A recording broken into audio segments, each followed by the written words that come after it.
முதலில் திமுகவை அதிமுக 2 என்று போடுங்க. அது அதிமுகவாக உருமாறிவிட்டது. இன்னும் எடப்பாடி பழனிசாமி மேலதான் திமுக இடையில விமர்சனம் வைக்கிறாங்க. எடப்பாடி பழனிசாமி காணாமல் போய் ரொம்ப வருஷம் ஆயிடுச்சு.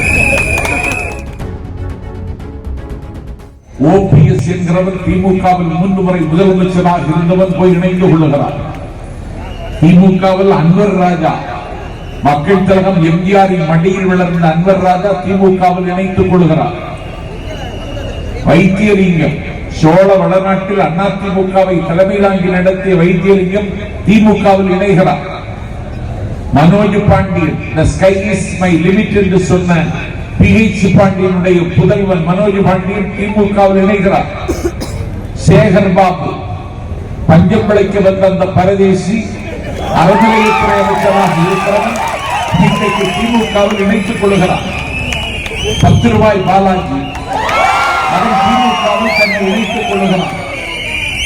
அனிதா ராதாகிருஷ்ணன் பாத்திர வியாபாரம் செய்து இந்த நாட்டில் கோடிக்கணக்கிலே நிர்வாகத்தை சூறையாடிய ஒரு கொள்ளைக்காரன் இன்றைக்கு திமுகவில் தன்னை இணைத்துக் கொண்டார்.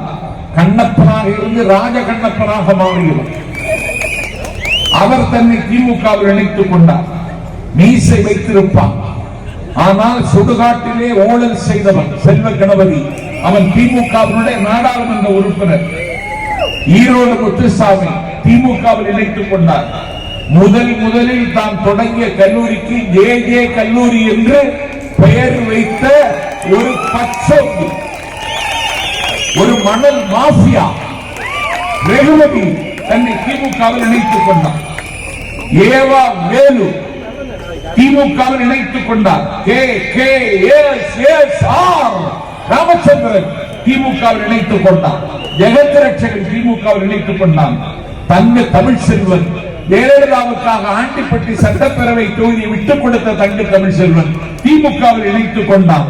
டாக்டர் மைத்ரேயன் திமுகவில் இணைத்துக் கொண்டான். இத்தனை பேரும் திமுகவில் இணைத்துக் கொண்டார்கள் என்றால் நாஞ்சில் சம்பந்தி திமுக தோழர்களை கேட்கிறேன், இதற்கு பேர் தான் திமுகவா?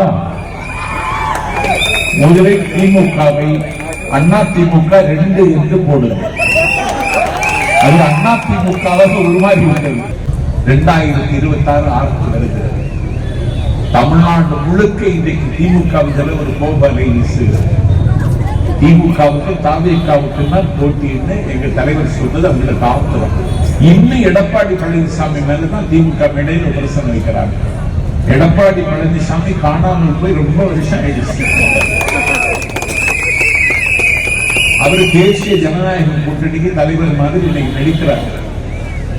மோடி கூட்டத்தில் அச்சடித்த சித்திர மாதிரி உட்கார்ந்து இருக்கிறார். மோடி மேடையிலே சொல்லுகிறார் தமிழ்நாட்டில் அமைய போது தேசிய ஜனநாயக கூட்டணி ஆட்சி. அதை மறுத்துட்டு அதிமுக ஆட்சி தான் அமையும் சொல்லுவதற்கு எடப்பாடி பழனிசாமியால முடியல. இன்றைக்கு பிஜேபியினுடைய நேரடி கட்டுப்பாட்டில் அதிமுகவை கொண்டு வந்து விட்டார்கள். ஒரு மாநிலத்தில் செல்வாக்கோடு இருக்கிற கட்சியை உடைத்து உருக்குலைத்து ஊடுருவி அந்த கட்சி இருக்கிற இடத்தில் இந்த குந்திக்குள்ள பிஜேபி ஸ்டைல். அதுக்கு தமிழ்நாட்டில் இன்னைக்கு பிஜேபிக்கு பலியாகிவிட்டது அதிமுக, பலியாகி கொண்டிருக்கிறது திமுக. ஆனால் தம்பி லயோலாமணி சொன்னதை போல ஒரே நேரத்தில் 2 வல்லாதிக்கங்களை எதிர்க்கிற பேர் ஆளுமை தமிழக வெற்றி கழகத்தின் தலைவர் விஜய்க்கு மட்டும்தான்.